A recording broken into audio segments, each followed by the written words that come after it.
Someone this morning brought up, well, why would they target kids? Why would they attack the SNAP program? Why would they attack food stamps? Why would the government do such a thing? Disclaimer, my name is Waffles and I'm a government whistleblower turned political commentator.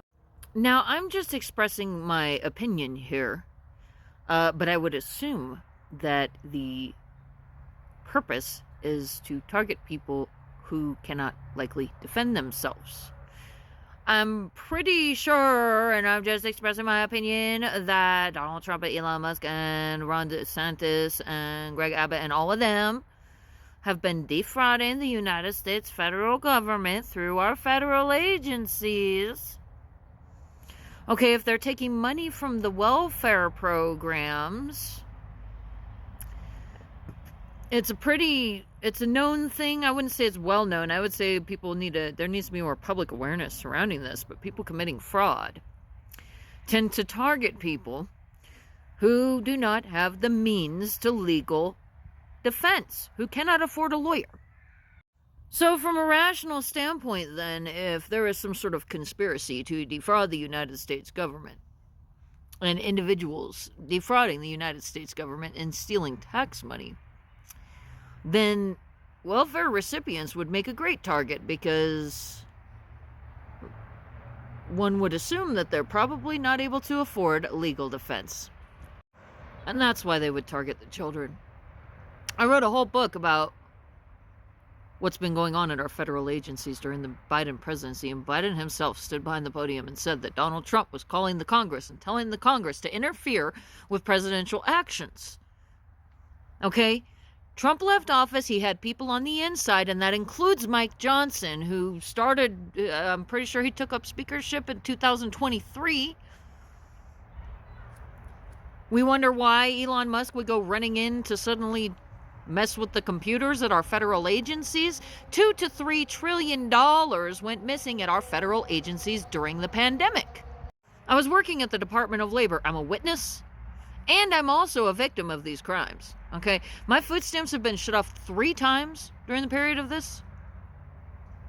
I have documentation. So I'm pretty sure they went tampering around to see what they're likely to get away with, first of all.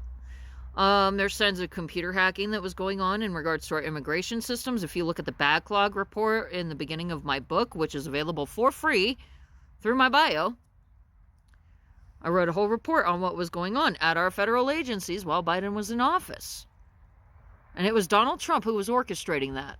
He was literally calling the Congress during Biden's tenure to tell them not to fund our federal agencies. Okay, when our agencies are not funded, we have what's called the backlog. That's cases that are being ignored, cases that are not being resolved, cases that are not being investigated. And considering that $2 to $3 trillion in fraud went missing from our federal agencies during the pandemic, and Donald Trump continues to defund our federal agencies further and further to the most extreme extent. If you're paying attention like I am as a victim, what I'm noticing is they're doing everything possible to make sure that people like me, who had money stolen from us, are not able to do anything about it by making our situation worse and worse and worse and worse and worse.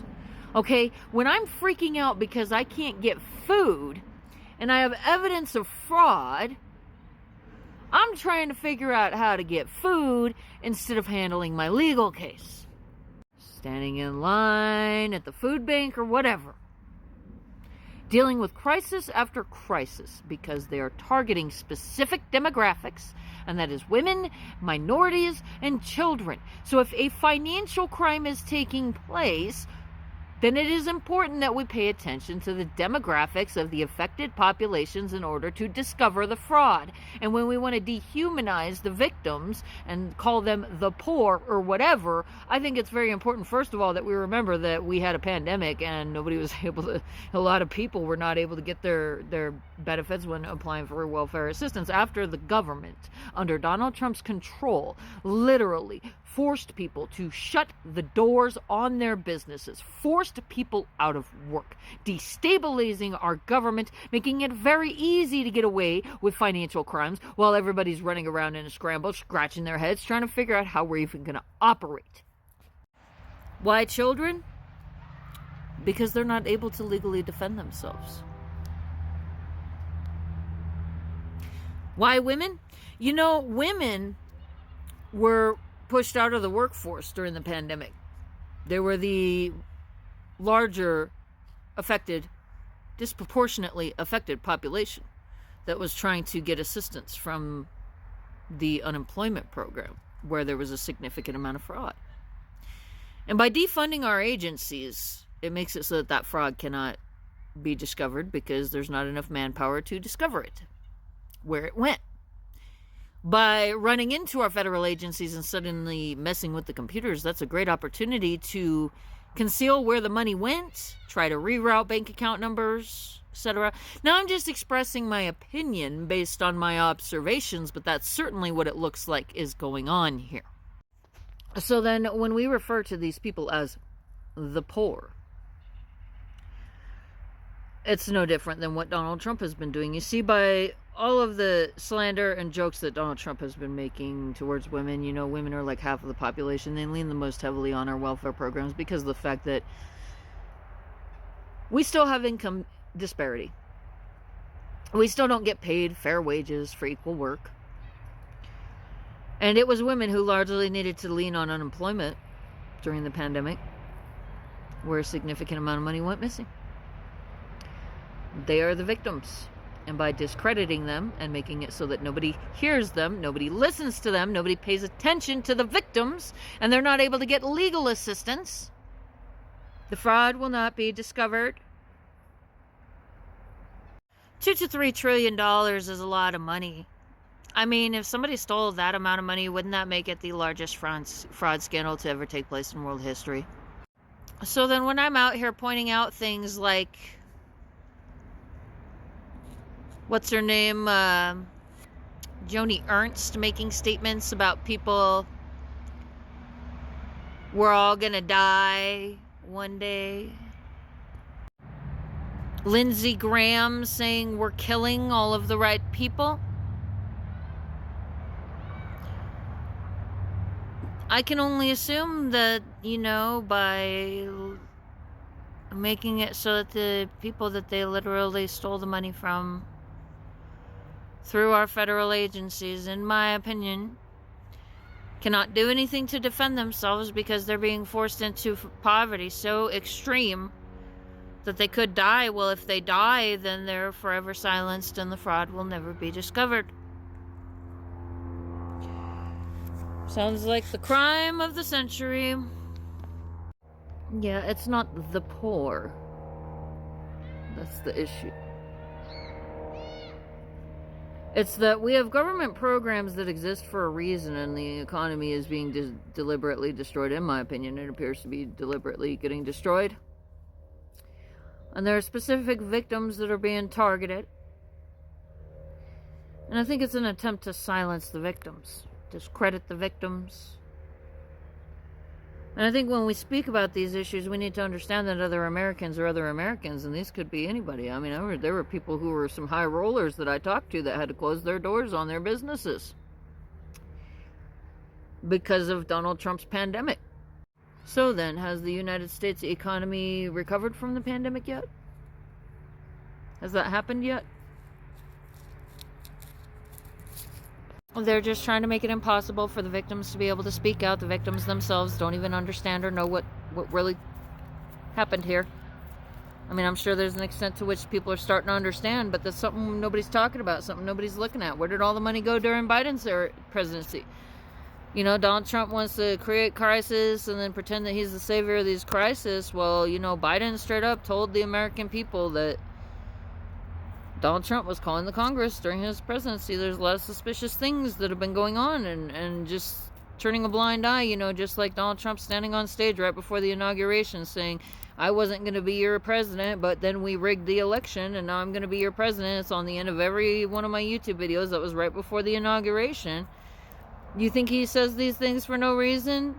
You know? To me, that's an admission of a crime, and I'm just expressing my thoughts and my opinions based on my observations. But from my own perspective, that's an admission to a crime that should warrant criminal investigation. And for some reason, people always want to try to justify these things like, oh, no, that's not what he meant. Well, those are the words So my cat, who has passed away, had a medical emergency, and I rushed her to the vet, and she ultimately died of dehydration.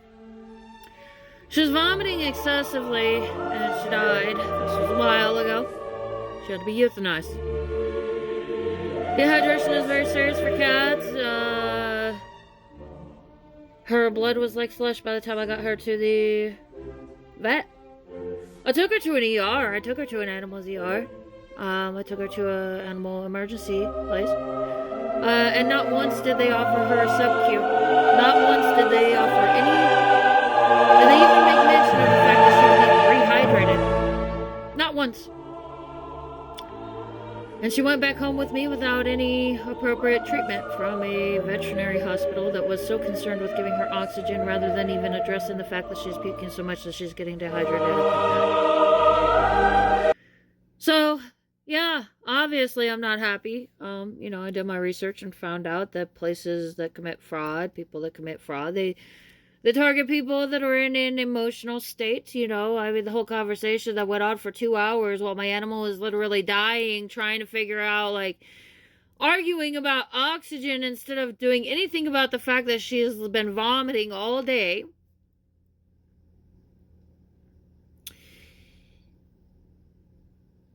I learned, I went and did research after finding out that this place has been literally, killing people's animals. Looked at the comments and stuff that people were leaving online on this place. And I found out that people who are committing fraud are going to target people who are in an emotionally heightened state, places like medical care, vehicle emergencies, stuff like that. Emergency situations tend to be a hot spot for fraud. And I also found out, because I've only been living in this area that I'm in for the last 3 years. I just recently moved in here, and I noticed that, every time, I try to get help with stuff and get services, it really seems like people are up to some shady shit. I'm like, why is it that a whole town has, shady-ass crap going on? I didn't have these problems before. Well, I'm in a more impoverished area where people are not so financially well off, and I'm like, well, why would people who are committing fraud be trying to target the poor? That don't make sense. Poor people don't have money. Yeah, they don't have money. They can't afford a lawyer. That's why. People committing fraud target people who cannot afford to defend themselves. And so we have a worsening problem that is not getting better. And I do believe that these criminals, if I'm reading this kind of stuff, if I'm educating myself on this kind of stuff, these people know what they're doing. They know who their targets are. Okay? They know that by taking advantage of people in certain demographics, people in certain areas, etc., that they are more likely to get away with fraud. Because our judicial system is a joke. Because the law has not been getting enforced for quite some time due to the systematic defunding of our federal agencies, which has been going on for the last several years. And that's why we need to pay attention to the demographics and be careful about how we talk about other Americans, because from my own observations, after writing a whole book and doing a whole investigation, when you work for your money and your employer steals from you, for example, there's a whole documentary on it about wage theft and our federal agencies not enforcing the laws against wage theft, particularly in California and Florida. That's money that got stolen. That's fraud. If an employer steals money and somebody files legal action, then what the government should be doing is enforcing the law. But that's not been happening. So then why is it that people are poor? Why is it that people are not able to afford to survive? Is it that there's something wrong with them? Because when we refer to them in a dehumanizing manner, like calling them the poor people, why are they poor? But other than that, when we just there's something about that really bothers me, and it's the way it comes across. It creates a separation between them and us, which is the same thing that Donald Trump's been doing, and it makes it so that people are just assuming that things are this way.